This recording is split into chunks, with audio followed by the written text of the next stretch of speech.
మాఘ శుద్ధ సప్తమి సూర్య జయంతి రథసప్తమిగా ప్రశస్తి పొందింది. అదితి కశ్యపులకు సూర్యభగవానుడు జన్మించిన సుదినమిది. ఉత్తరగతిని సూచించే పండుగ. రథసప్తమిని సూర్య జయంతి, జయంతి సప్తమి, మహాసప్తమి, సౌరసప్తమి, భాస్కర సప్తమి మొదలైన పేర్లతో విభిన్న ప్రాంతాల్లో పిలుస్తారు. నిజానికి రథసప్తమి నుంచే ఆదిత్యుడి ప్రయాణం దక్షిణం నుంచి ఉత్తర దిశకు ప్రారంభమైందని శాస్త్రవేత్తలు చెబుతున్నారు. ఈ రోజున స్వర్గస్థులైన పితృదేవతలకు తర్పణాలు విడుస్తారు. ఒకప్పుడు రథసప్తమినే ఉగాదిగా వ్యవహరించేవారట.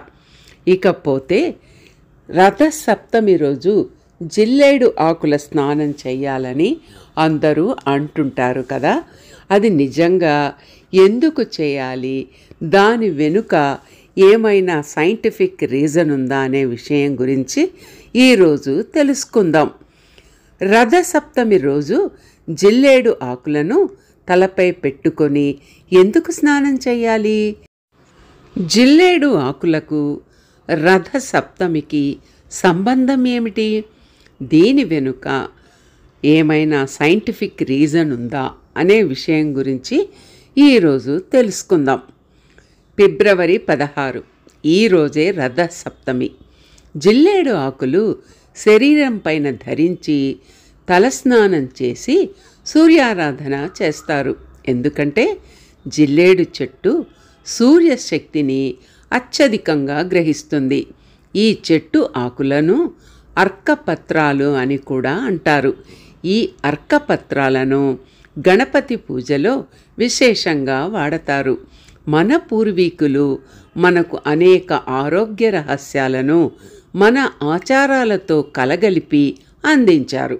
ఈ ఆకులను తలపై, శరీరంపై ధరించి స్నానం చేయడం వలన శరీరంలోని వేడి తగ్గుతుంది. అంతేకాకుండా శరీరంలోని టాక్సిన్స్ లాగేసుకుంటాయి. దీని సైంటిఫిక్ నేమ్ బెల్లోడోనా అంటారు. పూర్వం పుండ్లు, గాయాలు నయం చేయడానికి అర్క చెట్టు నుంచి వచ్చే పాలతో నల్లటి జిగురు పదార్థాన్ని తయారు చేసి అది ఒక గుడ్డ మీద పూసి ఈ గాయాలను దగ్గర అంటించేవారు. ఈ ప్రక్రియలను చిల్లుల పలాస్త్రి అనేవారు. కాస్త వేడి చేసి ఈ గాయాలపైన అంటిస్తే నొప్పి, వాపు ఇవన్నీ తగ్గుతాయి. ఎందుకంటే అక్కడ అది ఆ బ్యాక్టీరియాలను చంపుతుంది. ఇంత విజ్ఞానాన్ని మనకు ఆచార రూపంలో అందిస్తే మనం దానిని తృణీకరించి ఆధునికులమన్న పేరుతో ఆత్మవంచన చేసుకుంటున్నాము. మన ఆచారాలు, సంప్రదాయాలు వైజ్ఞానిక దృష్టితో ఏర్పరచబడ్డాయి. వాటిని తప్పకుండా మనం ఆచరించాల్సిన అవసరం ఎంతో ఉంది. అంతేకాదు మన ముందు తరాలకు అందించవలసిన గురుతర బాధ్యత మనపై ఉంది. ఆరోగ్యపరంగా సూర్యరశ్మి మానవునికి ఎంతో అవసరం.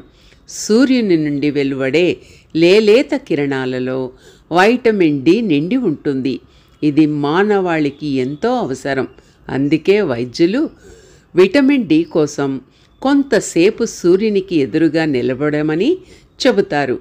పుట్టిన పిల్లల్లో డి విటమిన్ లోపం రాకుండా సూర్యునికి ఎదురుగా ఉంచమని చెబుతున్నారు. అందుకే హిందువులు సూర్యుడిని ప్రత్యక్ష దైవంగా ఆరాధిస్తారు.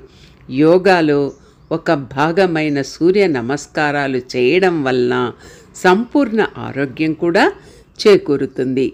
మన వేదాలు, పురాణాలు, ఇతిహాసాలలో సూర్యారాధనకు సంబంధించిన అనేక విషయాలు చెప్పారు. రామాయణంలో రాముడు రావణుని వధించడానికి సూర్యోపాసన చేశాడు. అలాగే అగస్త్యముని చేత చెప్పబడిన ఆదిత్య హృదయం అనే స్తోత్రాన్ని రాముడు ఉపాసించాడు.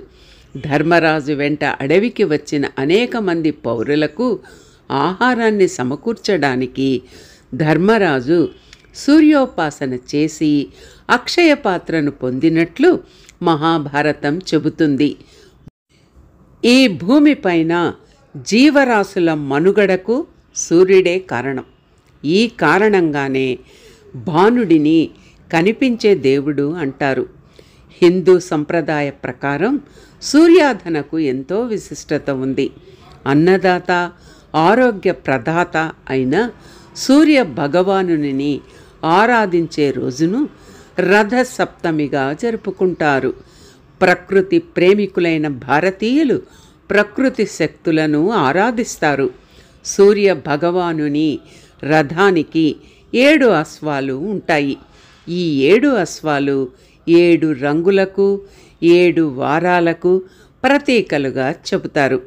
ఈ సందర్భంలో మరొక విషయాన్ని కూడా మీకు తెలియజేస్తాను. నేను సూర్య దేవాలయాన్ని సందర్శించాను. కోణార్క్లోని సూర్య దేవాలయానికి వెళ్ళి ఆ విశేషాలన్నీ కూడా చూసి వచ్చాను. ఈ సందర్భంగా అక్కడ నేను విజిట్ చేసిన ఆ ఫోటో కూడా మీకు షేర్ చేస్తున్నాను. ఓకే ఫ్రెండ్స్, ప్రతి ఒక్కరికి కూడా రథ సప్తమి శుభాకాంక్షలు తెలియజేసుకుంటున్నాను. ఏది ఏమైనా అందరికీ తెలిసిన విషయమే కదా. సూర్యుడు మనకు ఆరాధ్య దైవం. ప్రతి ఒక్కరూ కాసేపైనా ఆ యొక్క లేలేత ఎండలో నిలబడే ప్రయత్నం చేద్దాం.